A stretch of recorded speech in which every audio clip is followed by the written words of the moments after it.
Em uma mansão impecável, uma menina vive isolada, silenciada por trás de sorrisos sociais. O que parecia perfeição esconde abusos frios e uma infância negada.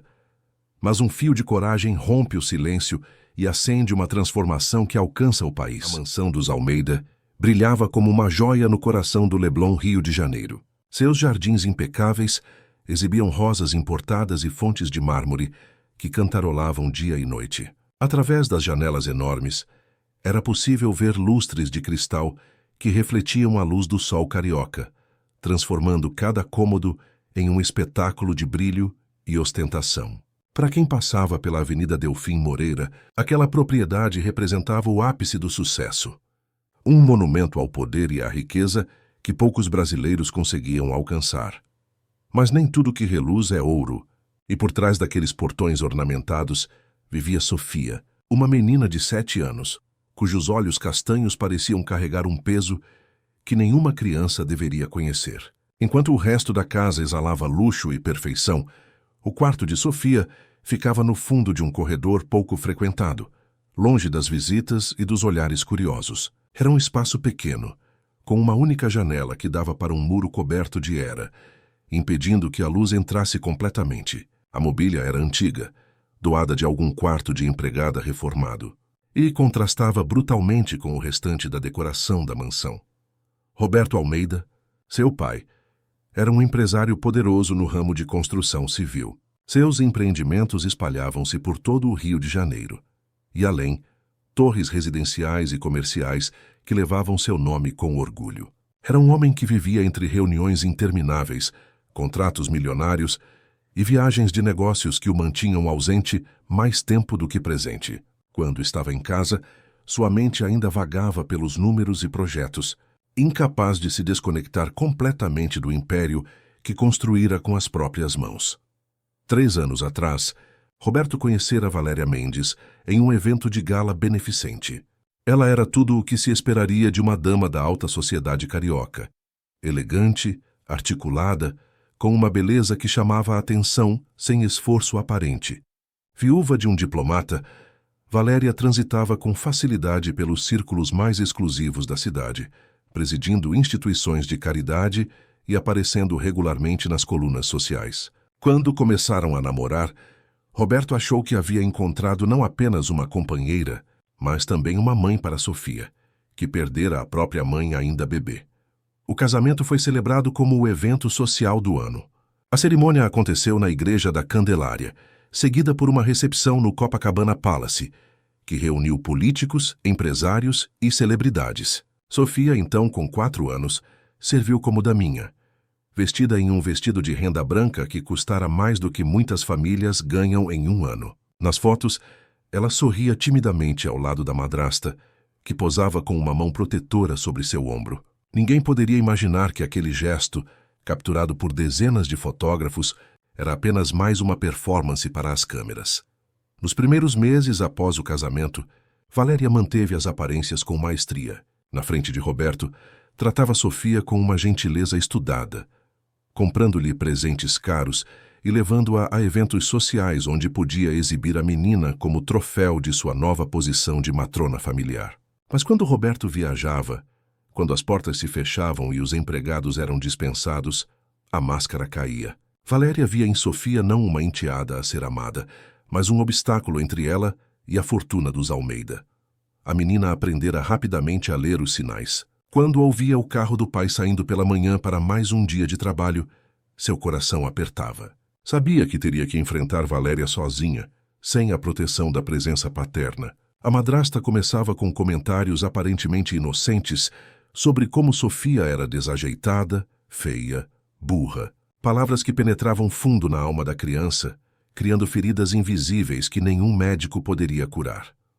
Com o tempo, as crueldades tornaram-se mais elaboradas. Valéria começou a isolar Sofia do resto da casa. As refeições, antes tomadas em família na sala de jantar suntuosa, passaram a ser servidas no quarto da menina. Mas não eram as mesmas refeições que os adultos comiam. Enquanto Valéria degustava pratos preparados por um chefe particular, Sofia recebia porções mínimas de comida fria, às vezes restos do dia anterior, que já não serviam para mais nada. A justificativa era sempre a mesma. Sofia precisava aprender a não ser mimada, precisava entender o valor das coisas. A menina emagrecia visivelmente, mas Valéria tinha desculpas prontas para Roberto. Dizia que a enteada era muito exigente com comida, que recusava os pratos mais nutritivos por birra. Roberto, absorto em seus negócios e confiando cegamente na esposa, aceitava as explicações sem questionar. Afinal, Valéria era a presidente de uma instituição que alimentava crianças carentes. Como poderia ela negligenciar uma criança sob seu próprio teto? Os castigos também se tornaram parte da rotina. Por qualquer motivo, real ou inventado, Valéria trancava Sofia no quarto por horas a fio. A menina passava os dias olhando pela janela estreita, observando as gaivotas voarem livres sobre o mar do Leblon, desejando ter aquela mesma liberdade. Seu único consolo era um ursinho de pelúcia surrado, presente da mãe biológica que nunca conhecera. À noite, abraçava-se ao brinquedo e sussurrava conversas imaginárias, perguntando à mãe que estava em algum lugar nas estrelas por que tinha que viver daquela forma. Valéria proibia Sofia de chamar Roberto de pai na frente dela. Dizia que a menina não merecia aquele privilégio, que era uma intrusa na vida que ela, Valéria, havia construído. Quando Sofia, por hábito ou desespero, esquecia e pronunciava a palavra, era punida severamente. Ficava sem jantar, sem luz no quarto, sem os poucos momentos de televisão que ainda lhe eram permitidos. A menina aprendeu a silenciar sua própria voz, a tornar-se uma sombra na própria casa. A mansão dos Almeida continuava recebendo visitas ilustres. Políticos vinham para jantares, artistas para festas temáticas, empresários para brunches de domingo. Valéria brilhava como anfitriã perfeita, sempre com um vestido de grife, sempre com a palavra certa na ponta da língua. Sofia era ocasionalmente trazida para essas reuniões, limpa e arrumada, instruída a sorrir e agradecer pelas gentilezas vazias dos convidados. Ninguém percebia o tremor em suas mãos, o medo em seus olhos, a forma como encolhia-se involuntariamente quando Valéria se aproximava. Na escola particular do Leblon, onde estudava, Sofia era uma aluna quieta, quase invisível. As professoras notavam que a menina raramente participava das atividades, que seu material escolar era sempre o mesmo, nunca renovado, apesar da óbvia riqueza da família. Nos intervalos, sentava-se sozinha debaixo de uma árvore, desenhando figuras tristes em seu caderno. As outras crianças a evitavam, não por maldade, mas porque Sofia emanava uma tristeza que as afastava instintivamente. Certa vez, uma professora chamada Mariana percebeu que Sofia não havia comido seu lanche. Quando perguntou o motivo, a menina simplesmente respondeu que não estava com fome. Mas Mariana viu a forma como os olhos de Sofia fixaram-se no pão com queijo que outra criança comia. Viu a saliva que a menina engoliu discretamente. Preocupada, a professora tentou falar com Roberto, mas foi recebida por Valéria, que explicou com seu charme habitual que Sofia estava fazendo um regime nutricional supervisionado por médicos devido a problemas digestivos. A mentira foi aceita, porque vinha de uma mulher respeitável, envolta em credibilidade social. Os empregados da mansão viam coisas, mas calavam-se. Tinham famílias para sustentar, empregos que não podiam perder. Valéria era cuidadosa em manter a maioria deles longe, durante seus momentos de crueldade. E os poucos que testemunhavam algo eram rapidamente dispensados sob alegações fabricadas de roubo ou incompetência. Uma empregada chamada Conceição tentou uma vez questionar por que Sofia comia tão pouco e foi demitida no mesmo dia, sem referências, sua reputação manchada por acusações falsas que Valéria espalhou entre as outras famílias ricas do bairro. Roberto permanecia alheio a tudo. Quando estava em casa nos raros finais de semana, via uma esposa dedicada e uma filha que, embora quieta, parecia bem cuidada. Valéria tinha o cuidado de melhorar temporariamente o tratamento de Sofia quando o marido estava presente, dando-lhe porções normais de comida, permitindo-lhe assistir televisão na sala, até mesmo demonstrando um afeto superficial que enganava completamente o pai. Roberto chegou a comentar com amigos como tinha sorte de ter encontrado uma mulher que amava sua filha como se fosse própria. À noite, quando a mansão finalmente silenciava e as luzes se apagavam, Sofia deitava-se em sua cama pequena e ouvia os sons da cidade através da janela entreaberta. O barulho distante do mar, os carros na avenida, as risadas de pessoas em restaurantes próximos. Tudo parecia pertencer a um mundo diferente. Um mundo onde ela não tinha permissão para entrar. Apertava o ursinho contra o peito e fazia um pedido silencioso às estrelas. Que alguém em algum lugar pudesse vê-la. Que alguém pudesse enxergar além das paredes douradas da prisão onde vivia. Que alguém pudesse salvá-la antes que esquecesse completamente quem era. A mudança começou de forma quase imperceptível, como uma rachadura fina em uma parede de mármore, que aos poucos se expande, até ameaçar toda a estrutura. Foi em uma manhã de terça-feira, quando o céu do rio amanheceu nublado e o ar carregava aquela umidade característica que precede as chuvas de verão. Na sede da Vara da Infância e Juventude, localizada no centro do Rio de Janeiro, a assistente social Helena Tavares abria sua correspondência diária com a rotina de quem já vira de tudo em 15 anos de profissão. Entre os envelopes habituais, relatórios burocráticos e comunicados oficiais, havia uma carta sem remetente. O papel era simples, a letra tremida como se quem escrevesse tivesse medo de ser descoberto. Helena ajeitou os óculos e começou a ler.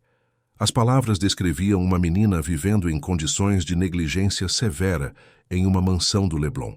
Falavam de uma criança que passava dias trancada em um quarto, que comia menos do que deveria, que era tratada com frieza e crueldade pela madrasta, enquanto o pai, ausente e enganado, não percebia nada.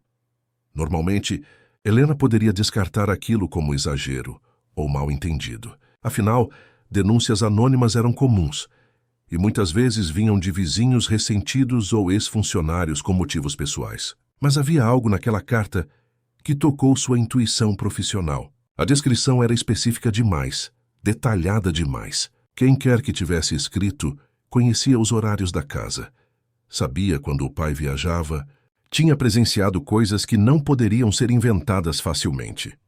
Helena levou o caso ao seu supervisor, Dr. Marcelo Fernandes, um homem de meia-idade que dedicara a vida inteira à proteção de crianças vulneráveis. Ele leu a carta com atenção, franzindo o senho a cada parágrafo. Quando terminou, olhou para Helena com aquela expressão que ela já conhecia bem, a que significava que iriam investigar, independentemente de quão poderosa fosse a família envolvida.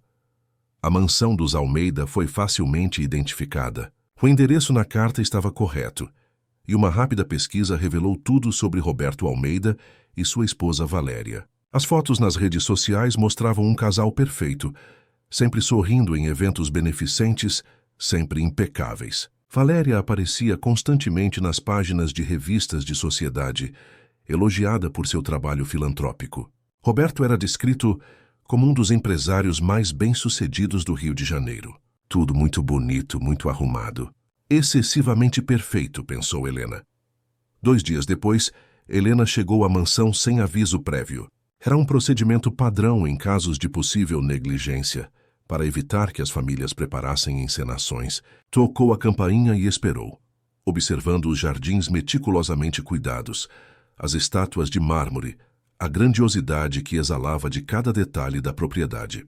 A porta foi aberta por uma empregada uniformizada que a conduziu até a sala de estar, onde Valéria a aguardaria. A sala era um espetáculo de bom gosto e riqueza. Sofás italianos, quadros de artistas renomados nas paredes, uma vista privilegiada para o mar através de janelas do chão ao teto. Valéria entrou alguns minutos depois, usando um conjunto de linho bege que combinava perfeitamente com a decoração. Seu sorriso era caloroso, sua postura impecável. Ofereceu café importado, biscoitos franceses, como se receber assistentes sociais fosse parte de sua rotina diária.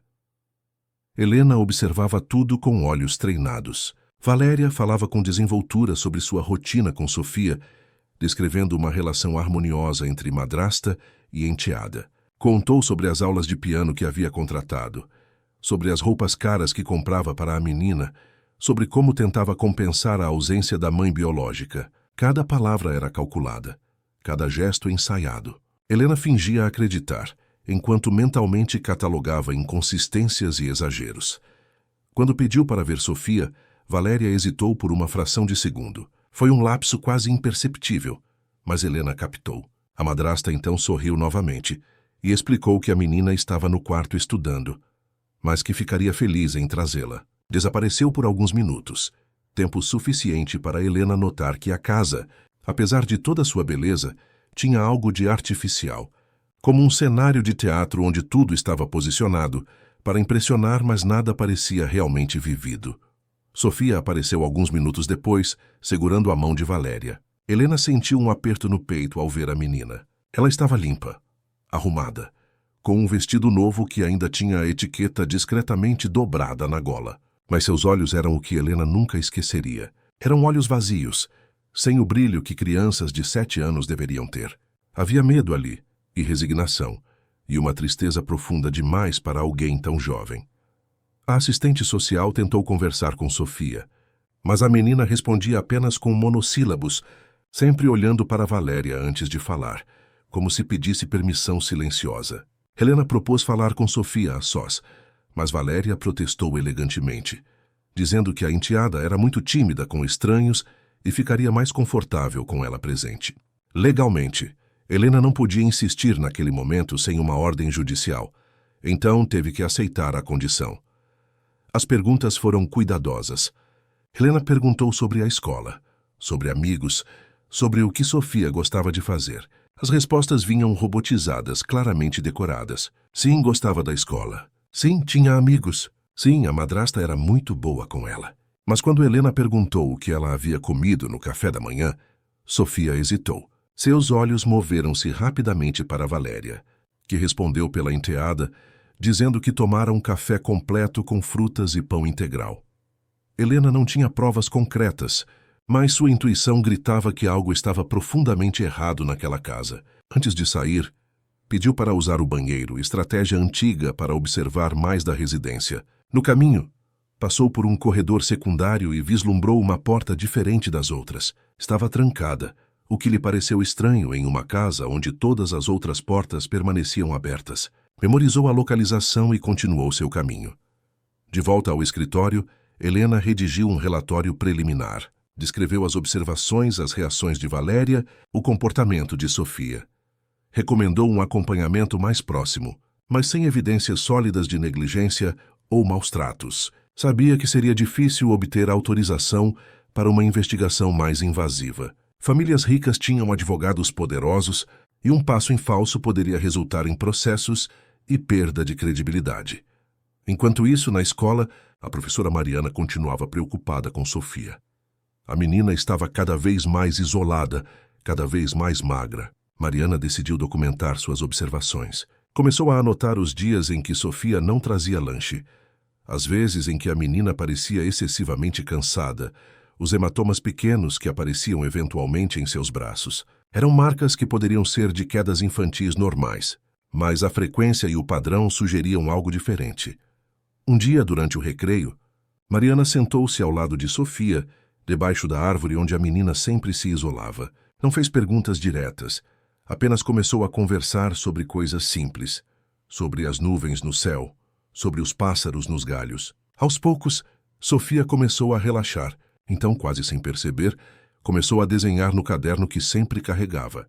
Os desenhos mostravam uma casa grande, uma mulher com um sorriso que parecia uma linha reta sem alegria e uma menina pequena em um quarto escuro.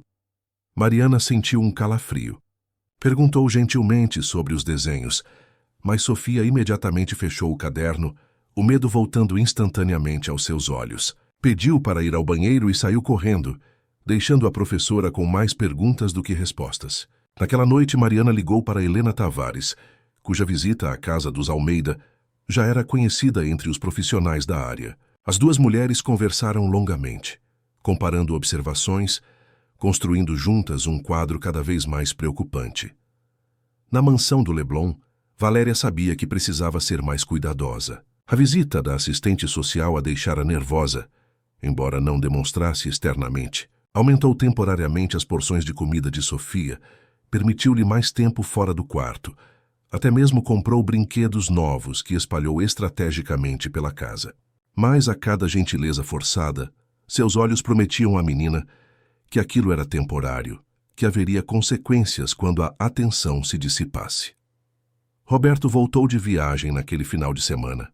Valéria o recebeu com seu charme habitual, contando sobre a visita da assistente social como se fosse uma anedota engraçada. Disse que provavelmente algum vizinho invejoso havia feito uma denúncia falsa, mas que tudo fora esclarecido. Roberto riu, beijou a esposa e nem sequer pensou em verificar a história. Afinal, Valéria era perfeita, sua casa era perfeita, sua vida era perfeita, ou assim ele acreditava. Mas em algum lugar entre as rachaduras daquela perfeição fabricada, a verdade começava a emergir. Helena não desistiria facilmente. Mariana continuaria documentando, e Sofia, mesmo em seu silêncio forçado, carregava em seus olhos uma história que eventualmente precisaria ser contada. A fachada estava começando a ruir, e seria apenas questão de tempo até que tudo viesse à tona. Na quietude da noite carioca, enquanto a cidade pulsava com vida lá fora, dentro da mansão dos Almeida, uma tempestade silenciosa se aproximava, invisível ainda, mais inevitável como a maré que avança sobre a areia do Leblon. A investigação ganhou força quando uma testemunha inesperada surgiu. Seu nome era Conceição Santos, a empregada que Valéria havia demitido meses antes sob falsas acusações. Ela vivia agora em uma comunidade no subúrbio do Rio, trabalhando como diarista para sobreviver, mas a culpa pelo que presenciara e calara na mansão dos Almeida a consumia diariamente. Quando soube através de uma amiga que trabalhava na mesma escola de Sofia que havia uma investigação em andamento, Conceição tomou coragem para falar. Helena recebeu Conceição em seu escritório em uma tarde chuvosa. A mulher entrou nervosa, torcendo as mãos, olhando por cima do ombro como se temesse ser seguida. Sentou-se na cadeira oferecida e começou a falar, as palavras saindo primeiro devagar, depois em um fluxo incontrolável de alívio por finalmente poder contar a verdade. Conceição descreveu os meses em que trabalhou na mansão, como Valéria tratava Sofia quando Roberto não estava presente, as refeições escassas, o isolamento da menina, os castigos desproporcionais por pequenos erros infantis. A ex-empregada contou sobre o dia em que questionou por que Sofia comia tão pouco e foi imediatamente acusada de roubar joias de Valéria. A madrasta espalhou o boato entre outras famílias ricas do Leblon, destruindo a reputação de Conceição e impossibilitando que conseguisse trabalho digno na região. Mas o que mais pesava em sua consciência era a lembrança dos olhos de Sofia, aquela tristeza profunda que via todos os dias e sobre a qual se obrigara a silenciar por medo de perder o emprego. Helena gravou tudo com a permissão de Conceição. O depoimento era poderoso, mas ainda não seria suficiente isoladamente. Precisavam de mais evidências, mais testemunhas, um padrão que não pudesse ser negado ou desqualificado por advogados habilidosos. A assistente social agradeceu a Conceição por sua coragem e prometeu que o testemunho seria usado para proteger Sofia, não para expor a própria testemunha a retaliações. Com o depoimento em mãos, Helena conseguiu autorização judicial para uma investigação mais aprofundada. O juiz da Vara da Infância, Dr. Alberto Mendes, era conhecido por levar casos de negligência infantil muito a sério, independentemente da posição social das famílias envolvidas. Ele emitiu uma ordem permitindo visitas não anunciadas à residência dos Almeida e entrevistas separadas com Sofia, longe da influência de Valéria. Enquanto isso, acontecimentos paralelos começavam a convergir. A vizinha da mansão dos Almeida, uma senhora chamada Beatriz Moraes, vivia em uma cobertura adjacente com vista parcial para os jardins da propriedade. Beatriz era aposentada. Passava os dias lendo em sua varanda e, ao longo dos meses, começara a perceber coisas estranhas. Via Sofia ocasionalmente na janela de seu quarto, sempre sozinha, sempre com aquela expressão melancólica. Ouvia nas tardes silenciosas a voz de Valéria ecoando pelos jardins, sempre firme demais, sempre autoritária demais, para estar falando com uma criança de 7 anos. Certo dia, Beatriz ouviu algo que a fez levantar-se imediatamente da cadeira. Era a voz de Sofia, chorando, implorando. As palavras não eram claras, mas o tom de desespero era inconfundível. Beatriz pegou seu celular e, sem saber exatamente o que fazer, começou a gravar. Capturou fragmentos de conversas, súplicas abafadas, a voz de Valéria respondendo com frieza calculada. Quando a cena terminou, Beatriz ficou parada, tremendo, com a gravação no telefone, e a consciência gritando que precisava fazer algo. Foi o marido de Beatriz, Joaquim, quem sugeriu que procurassem as autoridades competentes. Joaquim era advogado aposentado e sabia exatamente a quem recorrer. No dia seguinte, o casal estava no escritório de Helena entregando as gravações. O conteúdo era perturbador. Embora a qualidade do áudio não fosse perfeita, devido à distância, era possível ouvir claramente Sofia pedindo para não ficar trancada no quarto, pedindo comida, e a voz de Valéria negando com uma crueldade que fazia o sangue gelar. Helena ouviu as gravações com o Dr. Marcelo ao seu lado. Quando o áudio terminou, os dois profissionais trocaram olhares graves. Aquilo era exatamente o que precisavam. Não era apenas o testemunho de uma ex-empregada possivelmente ressentida, mas evidência concreta de negligência emocional e psicológica. Combinadas com as observações da professora Mariana e o próprio relatório inicial de Helena, formavam um caso sólido. A próxima etapa foi organizada cuidadosamente. Helena coordenou com a escola uma entrevista com Sofia durante o horário escolar, um ambiente onde a menina poderia estar longe da influência de Valéria. A diretora da escola, doutora Patrícia Souza, disponibilizou uma sala confortável e privativa. Helena chegou acompanhada de uma psicóloga infantil, doutora Júlia Reis, especialista em trauma e negligência emocional. Sofia foi levada à sala pela professora Mariana, que lhe segurou a mão com ternura e lhe disse que estava tudo bem, que aquelas pessoas só queriam conversar. A menina entrou hesitante, os olhos grandes e assustados fixos nas duas mulheres desconhecidas. Doutora Júlia tinha uma presença calorosa, uma voz suave que imediatamente fez Sofia relaxar minimamente. Começaram devagar, falando sobre coisas neutras, sobre os desenhos que Sofia fazia, sobre suas cores favoritas. Aos poucos, com paciência infinita, doutora Júlia foi ganhando a confiança da menina. Sofia começou a falar, primeiro em sussurros, depois com um pouco mais de firmeza. Contou sobre o quarto escuro onde passava tanto tempo, sobre como tinha fome, mas não podia comer quando queria, sobre como a madrasta dizia que ela não merecia coisas boas porque era uma criança má. As palavras saíam entrecortadas, misturadas com lágrimas que Sofia tentava conter, como se chorar fosse também uma transgressão que seria punida. Helena e Júlia documentaram tudo.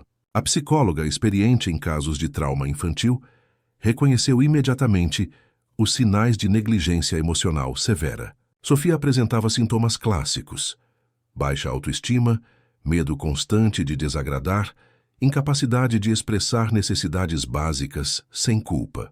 Quando perguntaram sobre o pai, Sofia disse que o amava, mas que ele nunca estava em casa e nunca sabia das coisas que aconteciam quando viajava. Não culpava Roberto, mas ficava claro que se sentia abandonada por ele. A entrevista durou quase 2 horas. Quando terminou, Sofia estava exausta, mas também havia algo diferente em seus olhos. Pela primeira vez em muito tempo, alguém havia escutado verdadeiramente sua história. Alguém havia acreditado nela sem julgar, sem duvidar.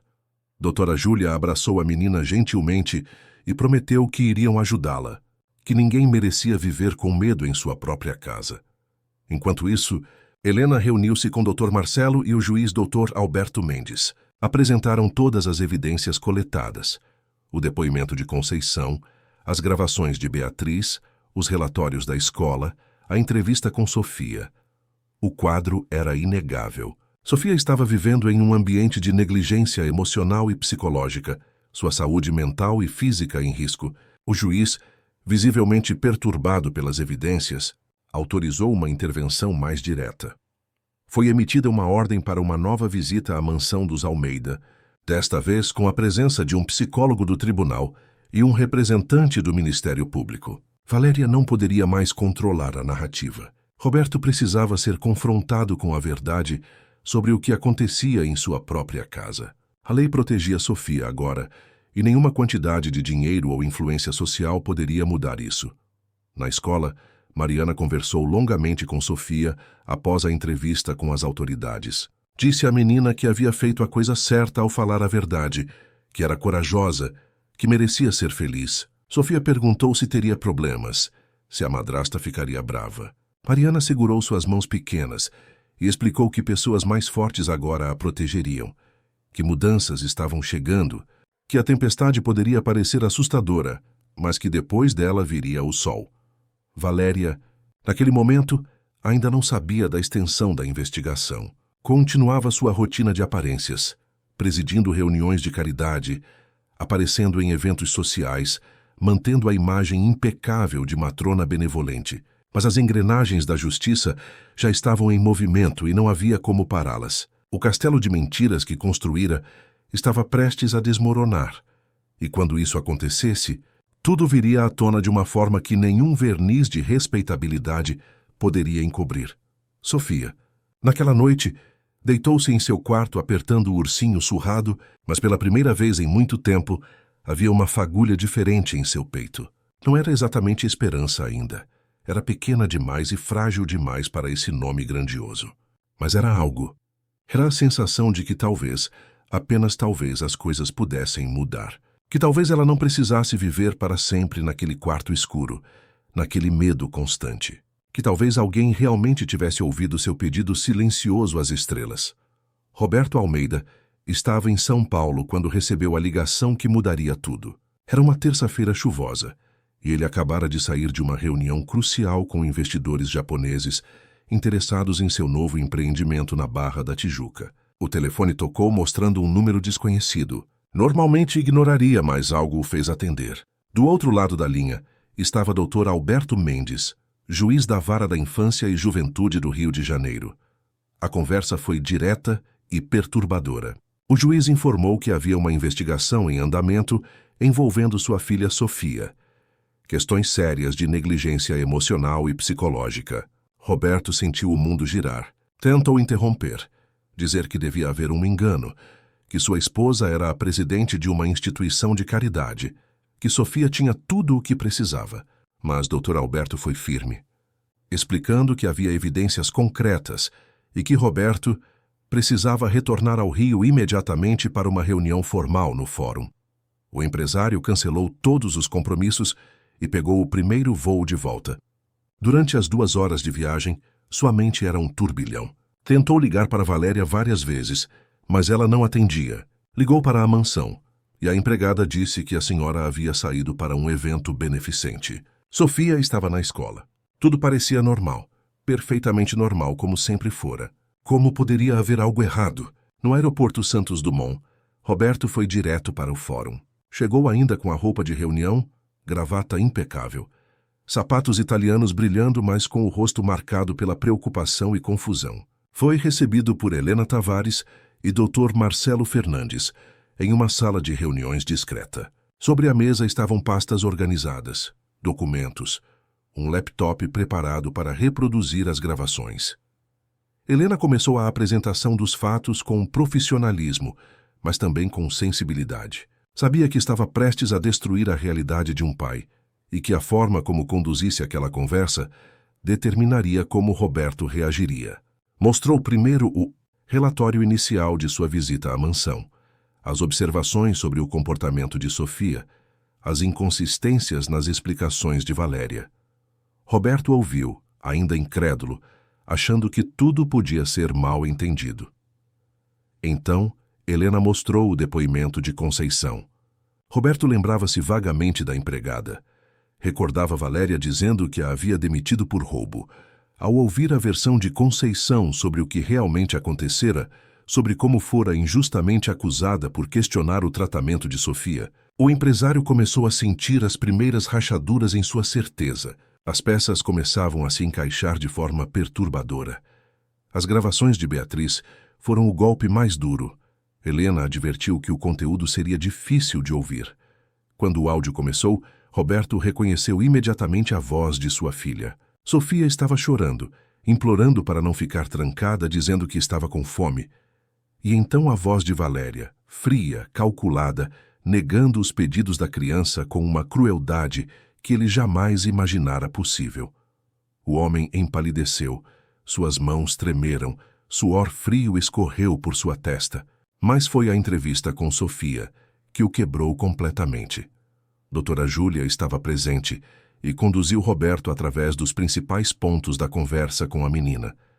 Descreveu como Sofia falara sobre o quarto escuro, sobre passar horas sozinha, sobre ter medo de chamar o pai de papai na frente de Valéria, sobre sentir fome, mas não poder comer. Cada revelação era uma facada no coração de Roberto. Cada detalhe, uma evidência de como falhara espetacularmente como pai. Roberto apoiou os cotovelos na mesa e escondeu o rosto nas mãos. Seu corpo inteiro tremia.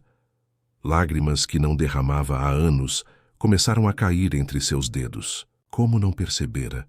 Como pudera ser tão cego? Todas as viagens, todas as reuniões, toda a obsessão com o império empresarial que construíra, e para quê?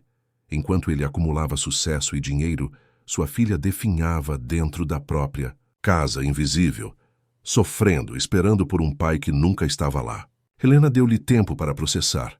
Dr. Marcelo ofereceu água, mas Roberto não conseguia nem segurar o copo sem derramar. Quando finalmente conseguiu falar, sua voz saiu rouca, quebrada. Perguntou onde estava Sofia naquele momento, se ela estava bem, se estava segura. Helena explicou que a menina estava na escola, em um ambiente protegido, e que medidas já estavam sendo tomadas para garantir sua segurança. O empresário, então, quis saber o que aconteceria a seguir.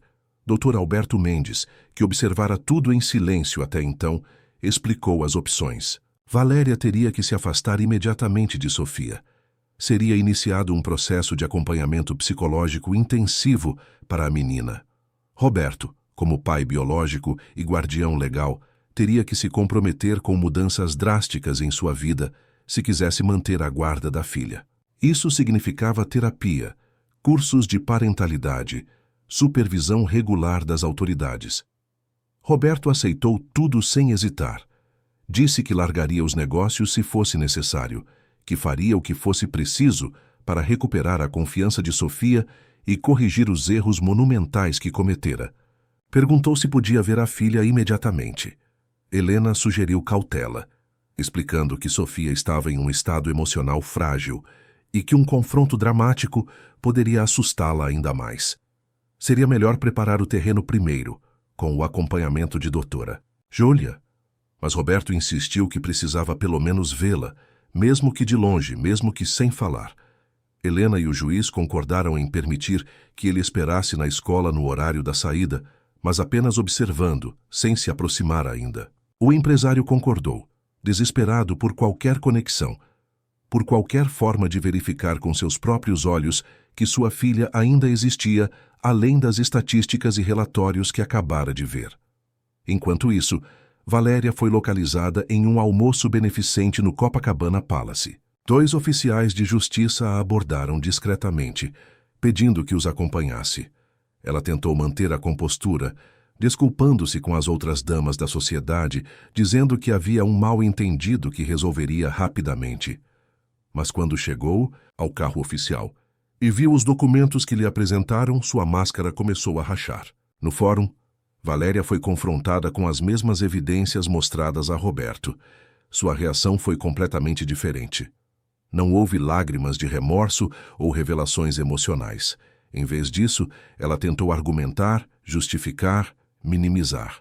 Disse que Sofia era uma criança difícil, que exagerava, que tinha problemas psicológicos herdados da mãe. Tentou desacreditar Conceição como uma empregada rancorosa. Questionou a autenticidade das gravações de Beatriz, sugeriu que a escola estava dramatizando situações normais. Dr. Alberto ouviu tudo com paciência, mas quando Valéria terminou seus argumentos, ele foi direto ao ponto. As evidências eram incontestáveis. O depoimento da própria Sofia, combinado com os testemunhos externos e as gravações, pintavam um quadro claro de negligência emocional sistemática. Valéria seria afastada imediatamente da convivência com a menina. Uma ordem de restrição seria emitida proibindo-a de se aproximar de Sofia ou da escola. O processo de divórcio seria inevitável e ela não teria direito a nenhuma guarda ou visitação. Valéria tentou uma última cartada, ameaçando chamar seus advogados. falando sobre processos por difamação, sobre como destruiria a reputação de todos os envolvidos. Mas Dr. Alberto permaneceu impassível.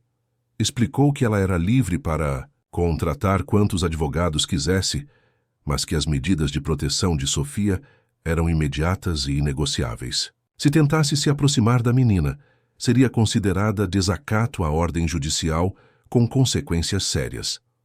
Ao sair do fórum, escoltada pelos oficiais que garantiriam que ela deixasse a mansão apenas para recolher pertences pessoais sob supervisão, Valéria percebeu que o castelo de aparências que construíra estava finalmente em ruínas. Todas as fotos em revistas, todos os eventos de gala, toda a imagem de filantropa perfeita, tudo seria manchado quando a verdade viesse à tona. E viria, porque casos assim não permaneciam em segredo por muito tempo no Rio de Janeiro. Roberto esperou no portão da escola quando o sino da saída tocou. Viu Sofia sair caminhando devagar, abraçada a uma mochila rosa que parecia grande demais para seu corpo magro. A professora Mariana estava ao seu lado, segurando sua mão. Quando Sofia olhou em volta procurando o carro que normalmente a buscava, seus olhos passaram por Roberto. Houve um momento de reconhecimento, confusão, e então algo que partiu o coração do pai. Medo.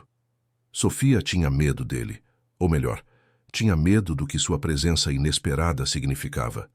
A menina se encolheu ligeiramente, como se esperasse ser repreendida por alguma transgressão que não cometera. Roberto sentiu as lágrimas voltarem. Helena, que estava ao lado dele, colocou a mão em seu ombro e disse suavemente que aquele medo não era sobre ele especificamente, mas sobre anos de condicionamento onde surpresas sempre significavam problemas. Mariana trouxe Sofia até onde Roberto e Helena esperavam. A professora ajoelhou-se na altura da menina e explicou gentilmente que o papai estava ali para levá-la, que tudo estava bem, que não havia nada para temer. Sofia olhou para o pai, com aqueles olhos grandes e assustados, e Roberto, esquecendo todos os protocolos e recomendações de cautela, ajoelhou-se também e abriu os braços. Por um momento que pareceu durar uma eternidade, Sofia ficou parada, indecisa.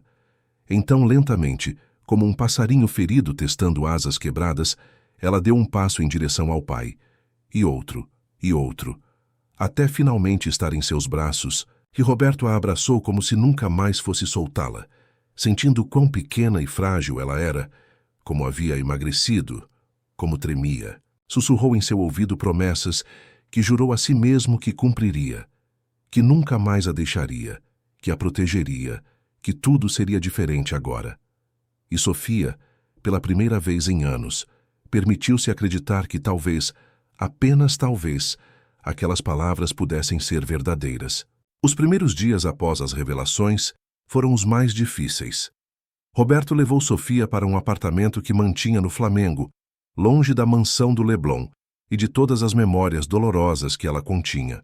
Era um espaço menor, mais simples, mas havia algo de acolhedor ali que a grande casa nunca tivera. Janelas que permitiam a luz do sol entrar livremente, paredes em tons claros, uma varanda de onde se via a Baía de Guanabara brilhando ao longe. Sofia andava pelo apartamento como um fantasma, tocando as coisas com cuidado excessivo, como se tudo pudesse quebrar ou desaparecer a qualquer momento. Roberto observava cada movimento da filha com o coração apertado, percebendo pela primeira vez detalhes que sempre ignorara, como ela era pequena demais para a idade, como seus olhos carregavam sombras profundas demais, como seus gestos eram contidos, controlados, como se ocupar espaço fosse um privilégio que ela não merecia. A primeira noite foi especialmente difícil.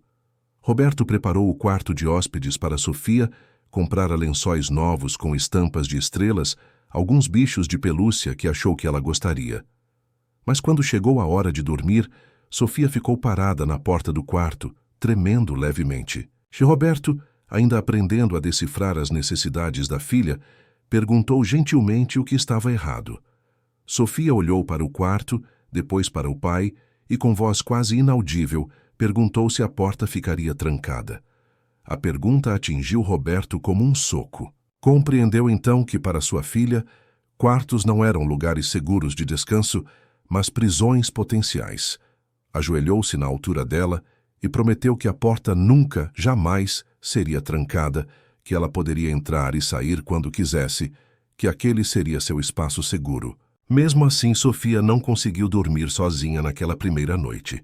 Roberto acabou, montando um colchão inflável ao lado da cama dela, e adormeceu ouvindo a respiração irregular da filha, que lutava contra pesadelos. Acordou várias vezes ao longo da noite, checando se Sofia ainda estava ali, se estava respirando, se não havia desaparecido como uma ilusão cruel. Doutora Júlia Reis tornou-se presença constante em suas vidas. Vinha ao apartamento 3 vezes por semana para sessões de terapia com Sofia.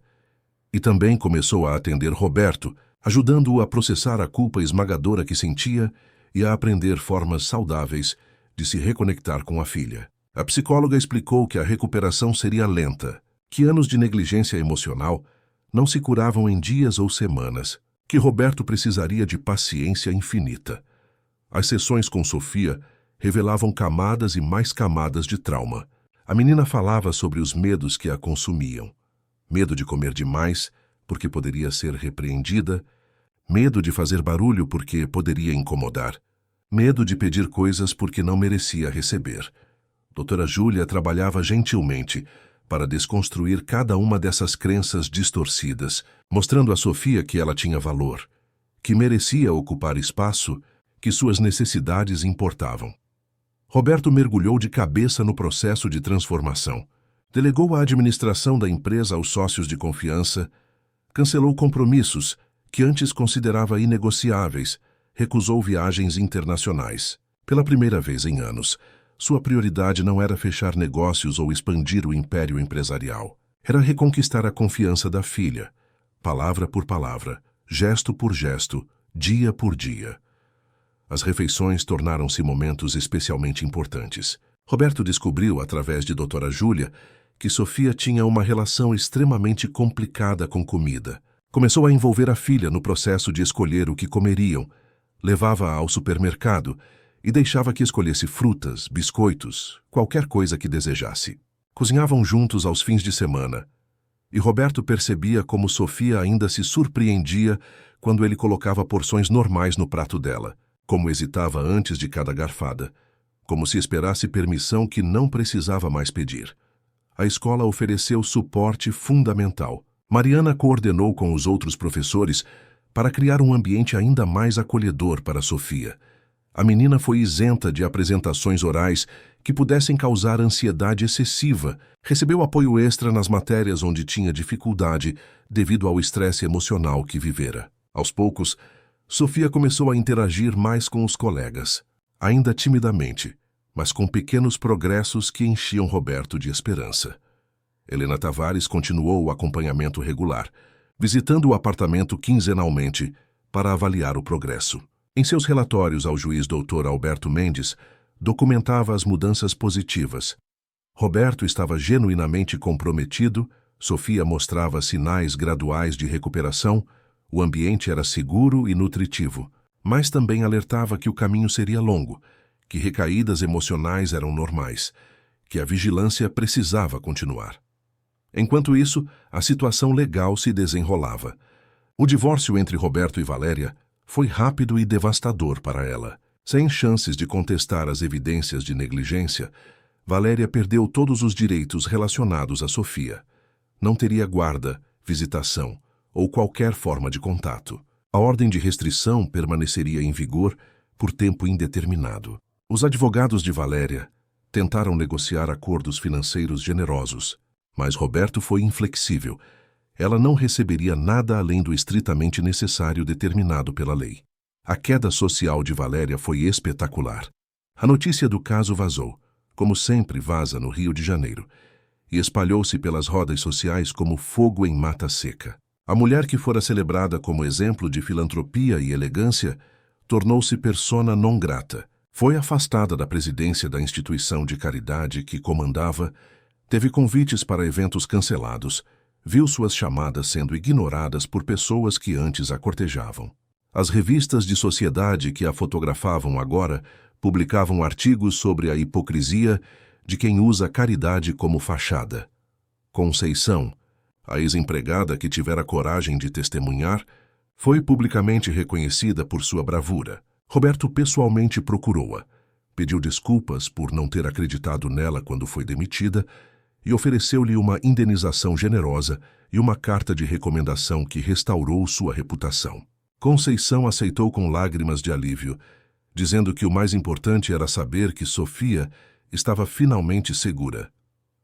Beatriz e Joaquim Moraes, os vizinhos que forneceram as gravações cruciais, tornaram-se amigos próximos de Roberto. O advogado aposentado ofereceu orientação legal durante todo o processo de divórcio, recusando qualquer pagamento e dizendo que era sua contribuição para corrigir uma injustiça. Beatriz começou a visitar Sofia regularmente, trazendo livros e contando histórias, tornando-se uma espécie de figura-avó que a menina nunca tivera. 3 meses após a separação de Valéria, Roberto tomou uma decisão que mudaria tudo. Vendeu a mansão do Leblon. Não queria que Sofia voltasse àquele lugar de memórias dolorosas. Nem queria ele mesmo reviver os erros que cometera ali. O dinheiro da venda foi parcialmente investido em um fundo educacional para Sofia e parcialmente doado a organizações legítimas de proteção infantil, instituições que realmente trabalhavam para prevenir casos como o que sua filha sofrera. Roberto comprou uma casa menor em Santa Teresa, um bairro boêmio e acolhedor no coração do Rio.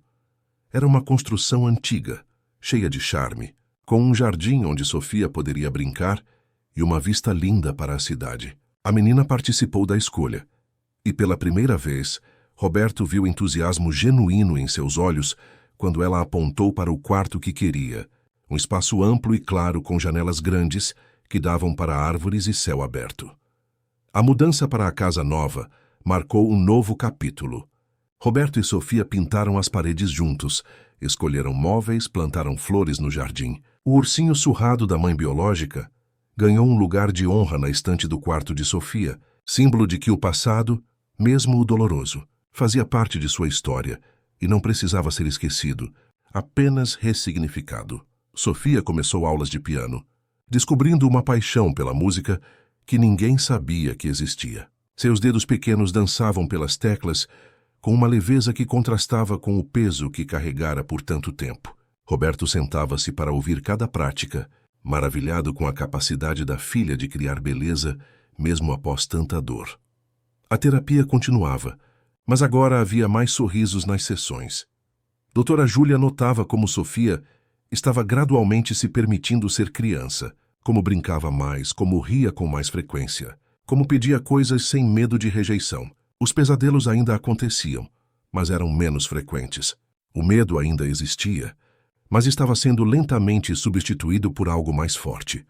A certeza de que estava segura, de que era amada, de que merecia todas as coisas boas que a vida pudesse oferecer. Roberto também mudou profundamente. O homem obcecado por negócios e status transformou-se em um pai presente e atento. Aprendeu a cozinhar pratos que Sofia gostava, a trançar cabelos mesmo que desastradamente, a inventar histórias na hora de dormir, a simplesmente estar ali todos os dias como deveria ter estado desde o princípio. Descobriu que o verdadeiro sucesso não estava nos prédios com seu nome, mas nos abraços de sua filha, nos progressos dela na terapia, nas pequenas vitórias diárias sobre o trauma. Uma tarde, Sofia fez um desenho diferente dos que costumava fazer. Não era mais um quarto escuro ou figuras tristes. Era uma casa colorida com um jardim florido. Um homem e uma menina de mãos dadas, e um sol enorme brilhando no céu. No canto da folha, com letras ainda infantis, mas firmes, escreveu: "Minha família verdadeira". Roberto emoldurou aquele desenho e o colocou na sala, lembrando diariamente de quanto já haviam caminhado e quanto ainda caminhariam juntos. 1 ano se passou desde aquele dia no fórum, quando Roberto descobrira a verdade. A casa em Santa Teresa tornou-se um verdadeiro lar, preenchida com risadas, música de piano e o cheiro de panquecas que Roberto aprendera a fazer aos sábados, a receita favorita de Sofia. O jardim que plantaram juntos florescia abundantemente, girassóis e margaridas competindo por espaço sob o sol carioca, enquanto um pequeno pomar de jabuticabeiras prometia frutos para as próximas estações. Sofia completara 8 anos e a transformação era notável. Ainda havia cicatrizes emocionais. Doutora Júlia sempre lembrava que o trauma não desaparece completamente, apenas se torna mais manejável. Mas a menina que antes encolhia-se nas sombras, agora corria pelo jardim, subia nas árvores com a agilidade de quem finalmente se permitia ser criança. Seus olhos recuperaram o brilho que Roberto só conhecia de fotos antigas da mãe biológica. Um brilho que pensara estar perdido para sempre. Na escola, Sofia não era mais a menina invisível. Fez amizades genuínas com colegas que a convidavam para festas de aniversário e tardes de brincadeiras. Mariana, que permanecera como professora e mentora, observava com orgulho como Sofia agora levantava a mão nas aulas, participava de projetos em grupo e até se voluntariara para fazer uma pequena apresentação sobre sua música favorita. A timidez não desaparecera completamente, mas havia sido temperada com confiança gradual. Roberto também se transformara irreconhecível do empresário workaholic que fora. Seus cabelos tinham mais fios grisalhos, resultado do estresse do ano anterior. Mas seu rosto tinha uma leveza que nunca tivera antes. Aprendera a delegar, a confiar em sua equipe, a entender que estar presente valia mais do que qualquer contrato milionário. Continuava envolvido nos negócios, mas estabelecera limites rígidos. Nada de viagens longas, reuniões após às 6 da tarde ou trabalho nos fins de semana. Sofia sempre vinha primeiro. A terapia familiar, que agora incluía sessões conjuntas, além das individuais, revelava progressos emocionantes. Doutora Júlia facilitava conversas, onde pai e filha aprendiam a comunicar sentimentos, necessidades, medos. Sofia aprendera a dizer quando estava com fome sem culpa, a pedir abraços quando precisava, a expressar frustração de formas saudáveis. Roberto aprendera a ouvir verdadeiramente, a validar emoções sem tentar consertá-las imediatamente, a estar presente não apenas fisicamente, mas emocionalmente. A história de Sofia inspirou mudanças além de sua família. Helena Tavares e Dr. Marcelo Fernandes apresentaram o caso em um congresso nacional sobre proteção infantil, obviamente omitindo nomes e detalhes identificadores. O impacto foi profundo. Autoridades de todo o país perceberam que negligência emocional em famílias ricas era tão prejudicial quanto negligência em famílias pobres, mas muito mais difícil de detectar devido às aparências de prosperidade.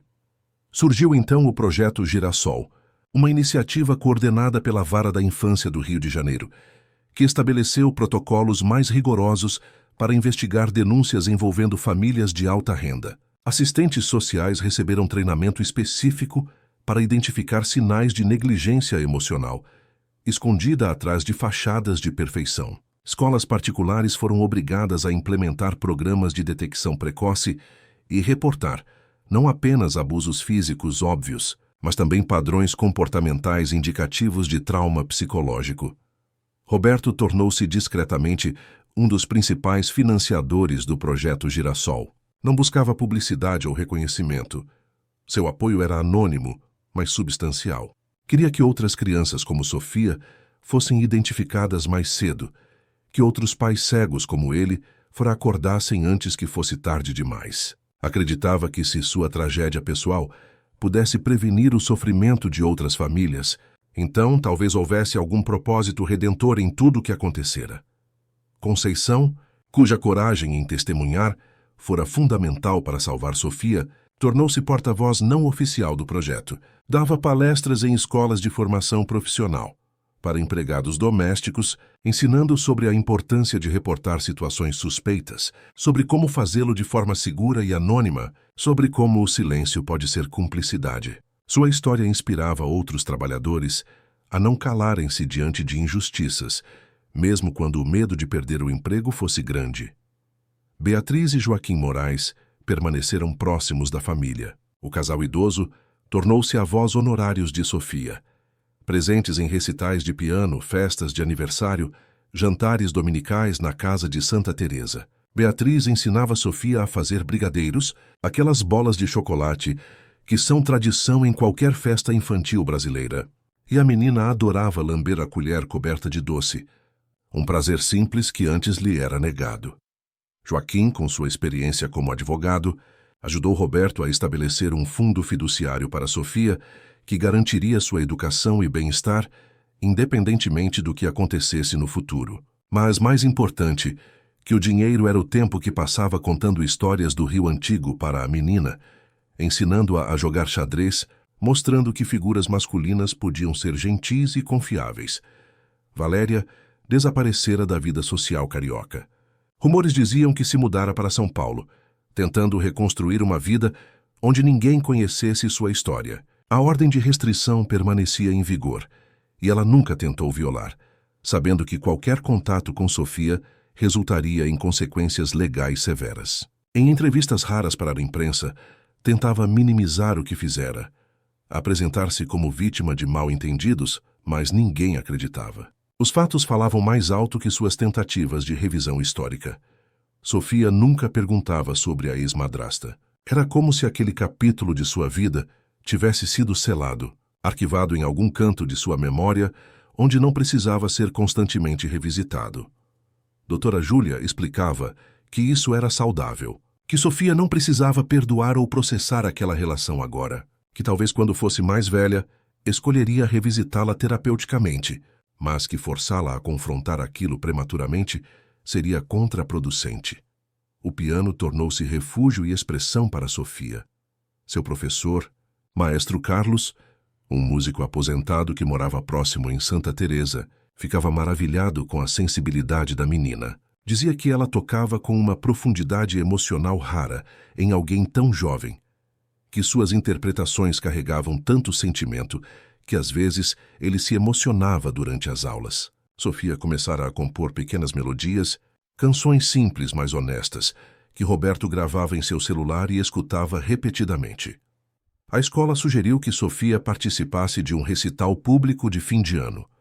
No início, a menina hesitou, o medo de exposição ainda ecoando dos tempos em que ser vista significava ser punida. Mas, com o encorajamento gentil de Roberto, Mariana e doutora Júlia, concordou. Passaram semanas ensaiando uma peça chamada Primavera Carioca, melodia alegre que o maestro Carlos compusera especialmente para ela. A noite do recital chegou em novembro, quando o Rio já começava a sentir o calor do verão que se aproximava. O pequeno teatro da escola estava lotado de pais, professores e alunos. Roberto sentava na primeira fileira, as mãos suadas de nervosismo, não por si mesmo, mas por Sofia.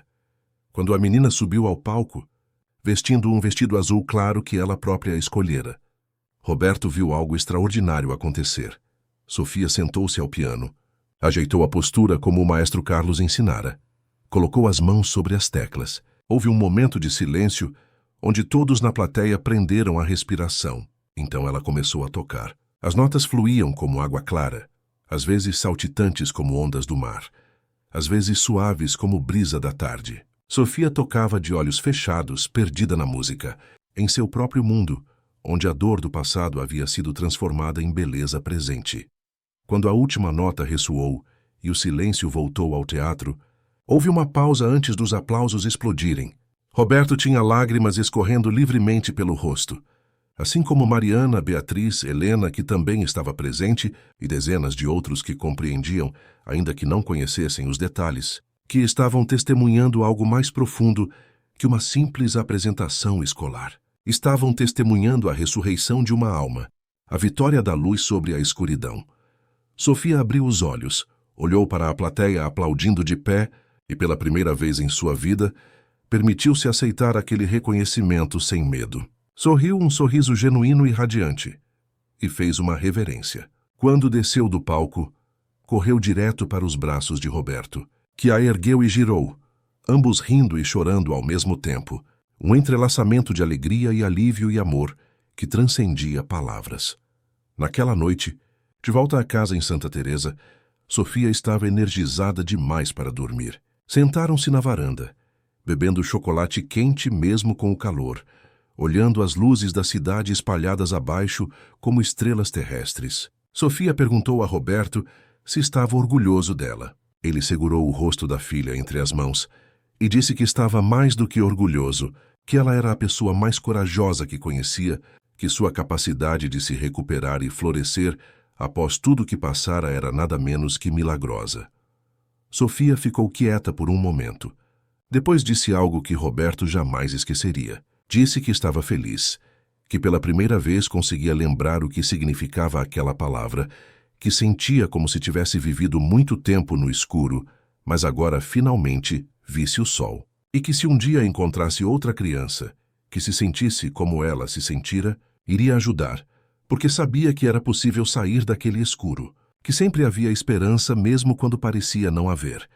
Roberto abraçou a filha, sentindo o peso daquelas palavras. Percebeu que Sofia não apenas sobrevivera, mas transformara seu sofrimento em empatia, sua dor em propósito.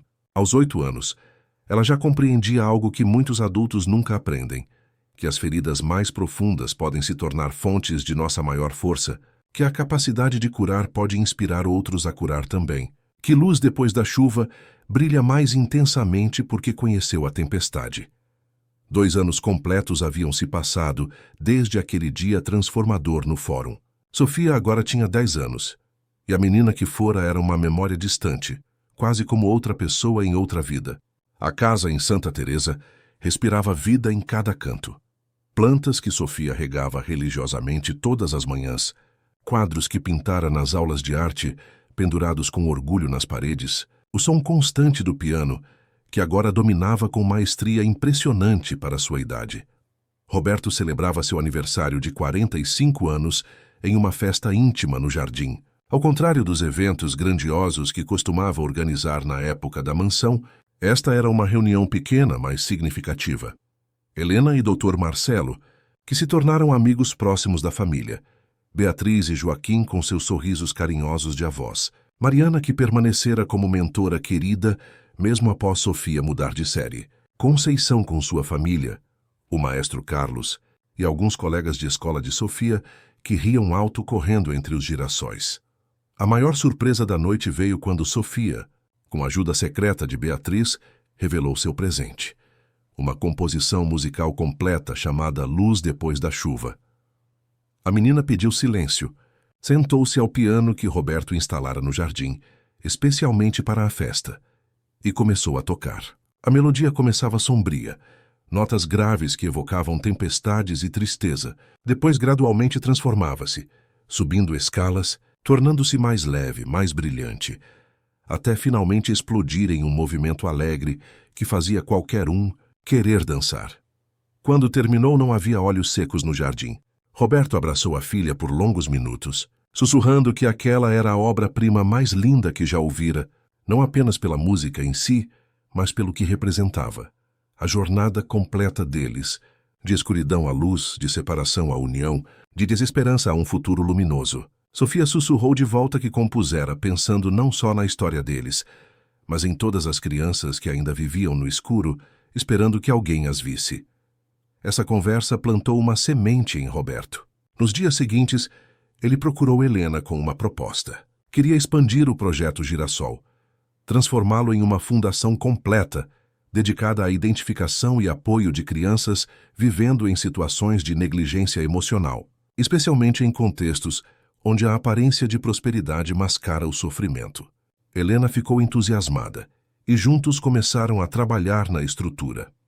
A Fundação Luz Depois da Chuva foi oficialmente lançada 6 meses depois, em uma cerimônia no centro do Rio. Roberto foi claro em sua missão. Não queria apenas identificar casos de negligência, mas criar uma rede de apoio completa. A Fundação ofereceria terapia gratuita para crianças e famílias, treinamento para profissionais de educação e saúde, campanhas de conscientização e uma linha direta onde qualquer pessoa, incluindo empregados domésticos, poderia reportar situações suspeitas anonimamente, sem medo de retaliação. Sofia participou do lançamento, não como vítima exposta, mas como inspiração silenciosa. Nenhum detalhe de sua história pessoal foi revelado publicamente, apenas que a fundação nascera da experiência real de uma família que aprendera da forma mais difícil a importância de estar verdadeiramente presente. A menina tocou Luz Depois da Chuva para os presentes e sua música tornou-se o símbolo da fundação, representando a possibilidade de transformação e cura. Conceição foi contratada como coordenadora do Programa de Apoio a Trabalhadores Domésticos. Sua missão era criar uma rede segura onde empregados pudessem reportar situações problemáticas, sem medo de perder seus empregos ou enfrentar falsas acusações. Estabeleceram parcerias com sindicatos e organizações trabalhistas, criando proteções legais para whistleblowers e fundos emergenciais para quem fosse demitido injustamente após fazer denúncias legítimas. Helena tornou-se diretora executiva da Fundação, trazendo toda a sua experiência de décadas na proteção infantil. Sob sua liderança, desenvolveram um protocolo revolucionário de identificação de negligência emocional que começou a ser adotado por varas de infância em todo o Brasil. O protocolo incluía indicadores comportamentais, ambientais e relacionais que ajudavam profissionais a ver além das aparências de riqueza e status. Dr. Marcelo coordenava o programa de treinamento, viajando pelo país, oferecendo workshops para assistentes sociais, psicólogos e educadores. Seus seminários eram sempre lotados, demonstrando a crescente conscientização sobre um problema que antes era invisível. Ele sempre enfatizava que negligência emocional era tão prejudicial quanto qualquer abuso físico, deixando cicatrizes invisíveis mas profundas que podiam afetar vidas inteiras se não tratadas. A Fundação também estabeleceu parcerias com escolas particulares, que antes eram resistentes a admitir que problemas de negligência pudessem existir entre suas famílias ricas. Roberto, usando sua influência como empresário respeitado, convenceu diretores de que proteger crianças era mais importante que proteger reputações institucionais. Implementaram programas de observação discreta, onde professores eram treinados para identificar sinais de alerta sem estigmatizar alunos. Mariana tornou-se consultora educacional da Fundação, desenvolvendo materiais didáticos sobre bem-estar emocional infantil. Criou um programa chamado Vozes Pequenas, histórias grandes onde crianças eram encorajadas a expressar seus sentimentos através de arte, música ou escrita, criando canais seguros de comunicação onde adultos atentos podiam detectar pedidos de ajuda sutis que de outra forma passariam despercebidos. O impacto da Fundação começou a se espalhar rapidamente. No primeiro ano, identificaram e apoiaram 120 famílias em situações problemáticas apenas no Rio de Janeiro. As histórias variavam. Crianças sendo negligenciadas por pais viciados em trabalho, outras sendo emocionalmente abusadas por padrastos ou madrastas, algumas simplesmente invisíveis em casas grandes demais onde ninguém realmente as via. Cada caso recebia atenção individualizada, terapia adequada e acompanhamento de longo prazo. Sofia, enquanto isso, florescia de maneiras que continuavam surpreendendo todos. Aos 10 anos, além de suas habilidades musicais extraordinárias, desenvolveu paixão por escrever. Começou a manter um diário, onde registrava não apenas seus dias, mas também cartas imaginárias para crianças que pudessem estar passando pelo que ela passara. Escrevia sobre esperança, sobre como a escuridão é temporária, sobre como sempre há alguém disposto a ajudar se você tiver coragem de deixar ser visto. Com o incentivo de Doutora Júlia, que permanecia como terapeuta, mas agora via Sofia apenas uma vez por mês para manutenção, a menina decidiu transformar essas cartas em um projeto. Sob pseudônimo para proteger sua identidade, publicou um pequeno livro chamado Cartas para Você que Está no Escuro. O livro era distribuído gratuitamente pela Fundação em escolas, abrigos e consultórios pediátricos, alcançando milhares de crianças que encontravam nas palavras de Sofia o conforto de não estarem sozinhas. Roberto assistia tudo com uma mistura de orgulho e humildade. Sua filha não apenas sobrevivera, mas transformara sua dor em propósito, sua experiência em ferramenta para ajudar outros. Ele próprio escreveu um artigo para uma revista de negócios, não sobre seus empreendimentos lucrativos, mas sobre o custo real do sucesso quando construído sobre ausência e negligência familiar. O artigo tornou-se viral, gerando discussões importantes nos círculos empresariais sobre equilíbrio entre vida profissional e pessoal. A empresa de Roberto não sofreu com sua menor dedicação obsessiva. Pelo contrário, prosperou sob a liderança colaborativa que ele implementara. Descobriu que delegar e confiar em sua equipe resultava em mais criatividade e produtividade do que microgerenciar tudo. Suas prioridades haviam mudado completamente, mas paradoxalmente, ou talvez previsivelmente, isso o tornara não um empresário pior, mas um líder melhor, mais humano e visionário. No terceiro aniversário do dia em que tudo mudara, Roberto e Sofia fizeram um ritual privado. Voltaram ao Leblon, não à mansão que já não lhes pertencia, mas à praia. Caminharam pela areia ao pôr do sol. O mesmo sol que Sofia costumava observar pela janela estreita de seu quarto, desejando liberdade. Agora ela corria livremente, a brisa do mar bagunçando seus cabelos, sua risada ecoando sobre as ondas. Roberto parou para observá-la, gravando aquele momento em sua memória como prova tangível de que redenção era possível, que erros podiam ser corrigidos, que amor verdadeiro tinha poder de cura. Sofia chamou o pai para construírem um castelo de areia juntos. Enquanto trabalhavam, ela falou sobre seus planos futuros. Queria estudar psicologia quando crescesse, especializando-se em trauma infantil. Queria ajudar outras crianças da forma como doutora Júlia a ajudara. Roberto sentiu lágrimas nos olhos, não de tristeza, mas de profunda gratidão por ter uma segunda chance, por sua filha ter escolhido transformar sofrimento em serviço.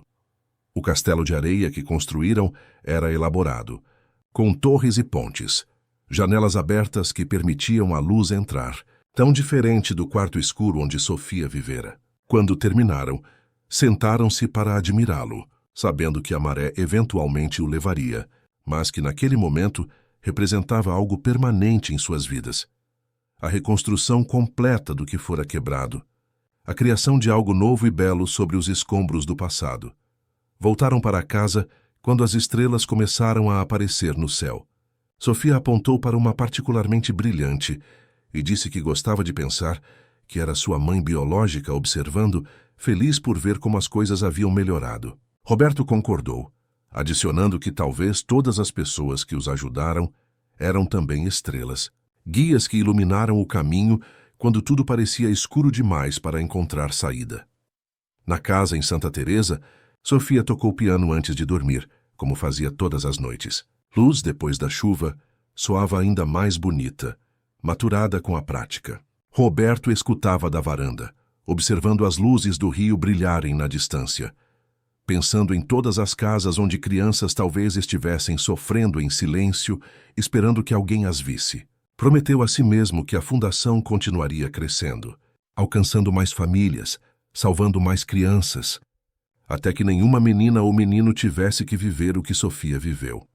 Quando o último acorde ressoou e Sofia apareceu na varanda para o abraço de boa noite, Roberto segurou-a e sussurrou as palavras que agora repetia todas as noites, as mesmas que prometera naquele dia no portão da escola anos atrás. Estou aqui. Sempre estarei aqui. E Sofia, com um sorriso tranquilo de quem finalmente acreditava nessas palavras, respondeu: Eu sei, papai. Eu sei. Fim da história. Queridos ouvintes, esperamos que a história de Sofia e Roberto tenha tocado seus corações profundamente. Esta narrativa nos lembra que mesmo nas mansões mais luxuosas, crianças podem estar sofrendo em silêncio, invisíveis atrás de fachadas de perfeição.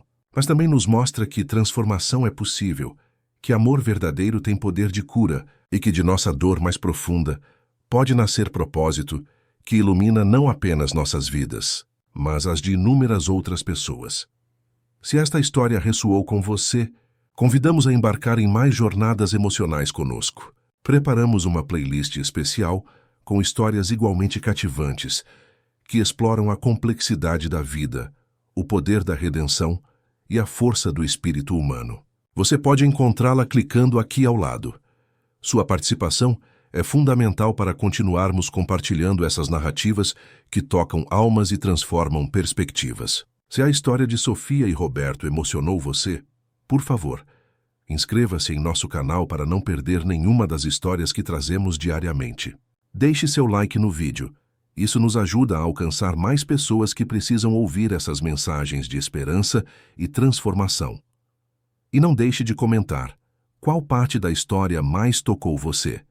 Conhece alguém que poderia se beneficiar desta mensagem? Compartilhe suas reflexões conosco. Cada comentário, cada compartilhamento, cada inscrição nos motiva a continuar criando conteúdo que importa, que faz diferença, que lembra a todos nós de nossa humanidade compartilhada. Lembre-se, assim como Sofia encontrou sua luz depois da chuva, cada um de nós tem o poder de transformar nossa escuridão em claridade, nossa dor em propósito. E juntos podemos criar um mundo onde nenhuma criança precise viver nas sombras, onde todo sofrimento seja visto, onde toda voz seja ouvida. Nos vemos nos comentários e na próxima história. Até breve, e que sua vida seja sempre iluminada por esperança e amor verdadeiro.